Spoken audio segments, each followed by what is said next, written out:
பாடல்களை பற்றி தெரியும், எல்லா விஷயம் தெரியும். நான் படித்தது என்னமோ தமிழ் லிட்ரேச்சர் படித்தேன், தமிழ் மட்டும் தான் எனக்கு தெரியணும். நான் மரபு கவிதை எழுதுவேன், புது கவிதை எழுதுவேன், ஏகப்பட்ட பாடல்கள் எழுதியிருக்கிறேன். இது மட்டும் தான் நான் படித்ததாக இருக்கும். அதுக்கு சம்மந்தமே இல்லாமல் அடுத்தது எம்பிஏ படித்து வச்சுருக்கேன். தமிழ் லிட்ரேச்சருக்கு சம்மந்தமே இல்லாமல் எம்பிஏ படித்து வச்சுருக்கோம். ஸோ ஆர்வத்தை பொறுத்தது, சூழ்நிலையை பொறுத்து, ஆர்வத்தை பொறுத்து. எல்லாராலையும் இதெல்லாம் பண்ண முடியும், கற்றுக்க முடியும், எல்லாமே தெரிஞ்சிக்க முடியும். நம்ம ஒதுக்கணும், நேரம் ஒதுக்கணும். நான் ஒரு பெரிய பாரம்பரியத்தில் பிறந்தவெல்லாம் கிடையாது, ஜீனியஸ் பாரம்பரியத்தில் பிறந்தவெல்லாம் கிடையாது. என் ஜாதகம் வேணுமோனா எனக்கு தோதா இருந்திருக்கலாம்,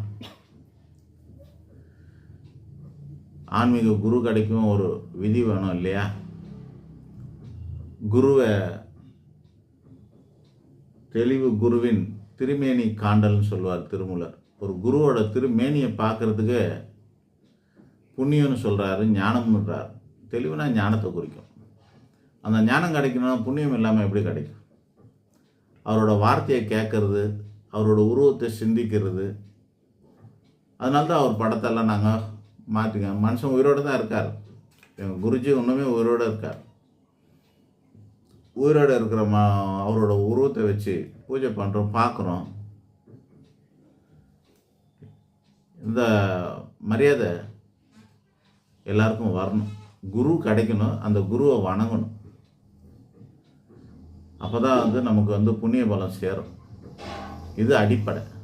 ஜாதகம் அதுக்கு துணையாக இருக்கணும். மேற்கொண்டு நம்மளோட முயற்சி இருக்கணும். அந்த முயற்சிக்கு ஆர்வம் இருக்கணும்.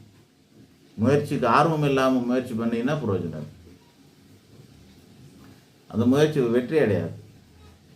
ஆர்வத்தோடு முயற்சி பண்ணும்போது தான் வெற்றி அடையும். ஒரு குழந்தைங்க ஒரு காத்தாடி செஞ்சு கொடு, ஒரு இதை இதை பண்ணி கொடு, அப்படி இப்படின்னு எதையோ ஒன்று எடுத்தாந்து, ஒரு பேப்பர் எடுத்தாந்து கொடுக்கும், எதையோ எடுத்தாந்து கொடுக்கும். அதுங்களுக்கு ஆர்வமாக இருக்கும், ஆனால் அதுக்கு வழி தெரியாது.